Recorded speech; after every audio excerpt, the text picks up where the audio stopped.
Hello everyone, আমার নতুন একটি ব্লগে তোমাদের সবাইকে স্বাগত আর অনেক অনেক ভালোবাসা। তোমরা সবাই কেমন আছো? আশা করছি সবাই ভালো আছো, সুস্থ আছো। তো এই ভিডিওটা হলো বিপত্তারিণীর পরের দিনকার ভিডিও। ভেবেছিলাম পোস্ট করবো না, তারপরে বললাম যে পোস্ট করেই দিই, যেহেতু ভিডিওটা এডিট করা ছিল, খালি ভয়েস দিতে হতো। তো সেদিনকে আমি তাড়াতাড়ি করে সকালবেলায় উঠেছিলাম, উঠে কাজটা সেরে চান টান সেরে নিয়েছিলাম। তার কারণ হচ্ছে কি, আগের দিনে যেহেতু বিপত্তারিণীর দিন, সেহেতু মানে সারাদিন লুচি খেয়েছিলাম আর কি। তো আমার লুচি খেয়ে না একদম থাকতে পারি না, মানে মুড়ি খেয়ে থাকলেও হবে, লুচি খেয়ে একদম থাকতে পারি না। তো ওই জন্য আর কি তারপরের দিনকে আমি তাড়াতাড়ি করে উঠে কাজের বাগিয়ে চান টান সেরে একবারে পান্তা ভাত আলু মাখা নিয়ে বসে গেছি। আগের দিনকার ভাত ছিল, ওটাকে পান্তা করে নিয়েছিলাম, জল দিয়ে রেখেছিলাম। আর এদিকে শুকনো লঙ্কা দিয়ে পরে ঝাল ঝাল করে আলুটা মেখেছিলাম।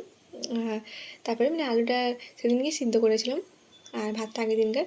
তারপরে একদম মানে এত তৃপ্তি পেলাম ভাত খেয়ে পরে, মানে আমি না ওটা খুব ভাত খেতে ভালো লাগে, মানে যদি মুড়ি নাও খাই সারাদিন ভাত খেয়ে থেকে যাবো। এবার আমি খেয়ে পরে আমার বরকে মুড়ি দিলাম, দিয়ে এখন রান্নাঘরে চলে এসেছিলাম ভাত বসাতে। ভাত আর ডালটা দিকে হয়ে গেছে, ভাতটা হয়ে গেছে, নামিয়ে দিয়েছিলাম। আর তারপরে একটু কাজ ছিল, গিয়েছিলাম। তারপরে আবার দেখো রান্নাঘরে চলে এসেছি, আমার রান্না প্রায় কমপ্লিট। এটা শুক্তো হচ্ছে, কাঁচকলা, বেগুন, মটরশুঁটি, আলু দিয়ে শুক্তো। আর ডালটাকে আমি সিদ্ধ করে রেখেছি, ডাল ঘুটে ডাল দিয়েছিলাম কিন্তু ভালো করে সিদ্ধ হয় না।